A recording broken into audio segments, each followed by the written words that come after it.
Mixer grinder আমাদের প্রত্যেকের বাড়িতে থাকে। এটাই আমরা প্রত্যেকে কিন্তু মশলাপাতি বেটে থাকি।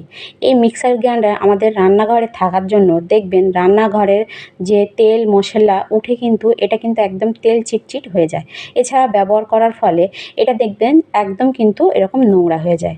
তা আমরা অনেকে কী করি, এই মিক্সার গ্রাইন্ডার দেখবেন পরিষ্কার করতে গেলে ভয় পায়, কেননা এটা ইলেকট্রিকের জিনিস, এটা কিন্তু কোনো রকম সাবান বা সার্ফ দিয়ে পরিষ্কার করা যাবে না। সেজন্য কিন্তু আমরা এটা পরিষ্কার করতে ভয় পাই। তো আজকে আমি আপনাদের দেখাবো কোনো রকম সাবান বা সার্ফ ছাড়া আপনারা কিন্তু বাড়িতে থাকা সামান্য দুটি জিনিস দিয়ে একেবারে নতুনের মতো চকচকে ঝকঝক করে নিতে পারবেন। তা কীভাবে, তা চলুন দেখে নেওয়া যাক। এখানে আমি দুটো টিপস শেয়ার করব। আপনাদের কাছে যেটা সহজ মনে হবে সেটা দিয়ে আপনারা কিন্তু পরিষ্কার করে নিতে পারেন। তা চলুন দেখে নেওয়া যাক আপনারা কীভাবে পরিষ্কার করবেন। তা প্রথমে দেখুন আমার মিক্সার গ্রাইন্ডার কিন্তু একদম নোংরা, একদম কিন্তু অপরিষ্কার। তাই এটা কিন্তু আমি সামান্য বাড়িতে থাকা সামান্য একটা জিনিস দিয়ে একেবারে নতুনের মতো চকচকে ঝকঝকে করব। তা প্রথমেই নিতে হবে কলগেট। কলগেট কিন্তু আমাদের প্রত্যেকের বাড়িতে থাকে। আর এই সামান্য কলগেট দিয়ে আপনারা কিন্তু এই মিক্সার গ্রাইন্ডার কিন্তু একদম নতুনের মতো চকচকে ঝকঝকে করে নিতে পারেন। তা প্রথমে আমি কি করলাম দেখুন, একটু কলগেট নিয়েছি, নিয়ে কিন্তু এক সাইডে ভালোভাবে লাগিয়ে নিয়েছি। এভাবে লাগানোর পর তারপর আপনারা নিয়ে নেবেন একটা ব্রাশ। বাড়িতে খারাপ থাকা একটা ব্রাশ নিয়ে নেবেন, নিয়ে ব্রাশটা কিন্তু ভিজিয়ে ঝেড়ে নেবেন যেন জল না থাকে। এভাবে ঝেড়ে নেওয়ার পর আপনারা এই ব্রাশ দিয়ে এভাবে একটু ঘষবেন। যেখানে যেখানে ময়লা থাকবে, মানে ডিজাইনের মধ্যে অনেক সময় দেখবেন ময়লা থাকে, সেসব জায়গায় আপনারা এইভাবে একটু ঘষবেন। ঘষলে দেখবেন খুব সুন্দরভাবে কিন্তু পরিষ্কার হয়ে যাবে। এতে কিন্তু কোনো রকম সাবান বা সার্ফের প্রয়োজন হবে না। তা দেখুন আমি কিন্তু আপনাদের সামনেই করছি। আর কতটা ময়লা ছিল সেটা কিন্তু আপনারা দেখেছেন। রান্নাঘরে থাকার জন্য কিন্তু এই মিক্সার মেশিনগুলো একদম কিন্তু একটা বাজে অবস্থা হয়ে যায়। তা দেখুন এখানে কিন্তু একদম আমার ঘষা হয়ে গেছে। এরপর আমি একটা নিয়ে নেব সুতির কাপড়।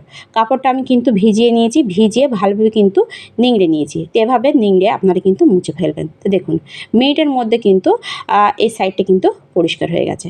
আর পাশে কিন্তু আমি পরিষ্কার করিনি, আমি কিন্তু এক সাইড পরিষ্কার করে দেখাচ্ছি এটা পরিষ্কার হয় কি না। তা দেখুন কতটা পরিষ্কার হয়েছে।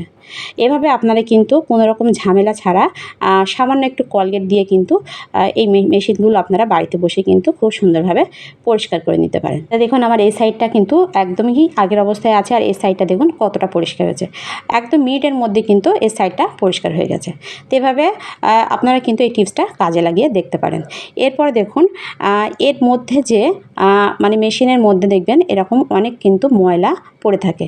এটা কিন্তু আমরা হাত না ঢোকানোর জন্য কিন্তু এটাও কিন্তু আমরা অনেকে পরিষ্কার করতে পারি না, যার জন্য এখানে যে ময়লাগুলো থাকবে সেই ময়লা কিন্তু বসে আমাদের মেশিনটা কিন্তু অনেক সময় দেখবেন খারাপ হয়ে যায়। তো এটাও কিন্তু আপনারা খুব সহজে কোনো রকম জল বা কোনো রকম সাবান সার্ফ না দিয়ে কিন্তু এটাও আপনারা পরিষ্কার করে নিতে পারেন। এভাবে একটু কলগেট দেবেন, এভাবে কলগেট দিয়ে একটা ব্রাশ নিয়ে আপনারা কী করবেন, এভাবে একটু ঘষবেন। এভাবে ঘষে তারপর আপনারা ভালোভাবে একটু ঘষে নেবেন। ঘষে নেওয়ার পর একটা কাপড় আপনারা নিয়ে নেবেন, সুতির কাপড়। সুতির কাপড়টা নিয়ে আপনারা এভাবে একটু মানে যতটা হাত ঢোকে আর কি সেই হিসেবে পরিষ্কার করে নেবেন। তারপর একটা নিয়ে নেবেন ব্রাশ। তাই এইভাবে আপনারা প্রথমে কাপড়টা এভাবে একটু ঢুকিয়ে ব্রাশটা দিয়ে এভাবে একটু ঘোরাবেন। এভাবে ঘোরালে দেখবেন একদম ভেতরে যা ময়লা থাকবে সেটা কিন্তু খুব সুন্দরভাবে পরিষ্কার হয়ে যাবে। তা আমি এখানে কিন্তু ভালোভাবে একটু পরিষ্কার করে দিচ্ছি দেখুন। তো এভাবে অবশ্যই আপনারা পরিষ্কার করে দেবেন। তো এটা পরিষ্কার করে তারপর আমি আপনাদের দেখাচ্ছি এটা কেমন পরিষ্কার হয়। তা দেখুন ভেতরটা কতটা পরিষ্কার হয়েছে, আর কতটা ময়লা ছিল সেটা আপনারা কিন্তু দেখেছেন। তো এভাবে আপনারা কিন্তু ভেতরটাও পরিষ্কার করে নিতে পারেন। এরপরে দেখুন এই সাইডটা আমি কিন্তু আরেকটা জিনিস দিয়ে পরিষ্কার করব। কলগেট ছাড়া কিন্তু আরেকটা জিনিস দিয়েও কিন্তু এই মিক্সার মেশিন কিন্তু পরিষ্কার করা যায়। তা কি, সেটা হলো স্যানিটাইজার। হ্যান্ড স্যানিটাইজার আমাদের অনেকের বাড়িতে কিন্তু থাকে। অনেক সময় দেখবেন এগুলো ডেট এক্সপায়ার হয়ে যায়, সেগুলো কিন্তু আমরা ফেলেই দিই। তা সেগুলো ফেলে না দিয়ে আমরা কিন্তু এরকম ধরনের কাজে কিন্তু ইউজ করতে পারি। তা আপনারা কী করবেন, একটা বাটিতে করে একটু স্যানিটাইজার নিয়ে একটু ব্রাশে করে মানে লাগিয়ে ব্রাশে লাগিয়ে আপনারা কিন্তু এভাবে ঘষবেন। ঘষলে দেখবেন খুব সুন্দরভাবে কিন্তু পরিষ্কার হয়ে যাবে। তা শুধু মিক্সার গ্রাইন্ডার না, এই দুটো জিনিস দিয়ে আপনারা যে কোনো ইলেকট্রিকের জিনিস কিন্তু খুব সুন্দরভাবে পরিষ্কার করে নিতে পারেন।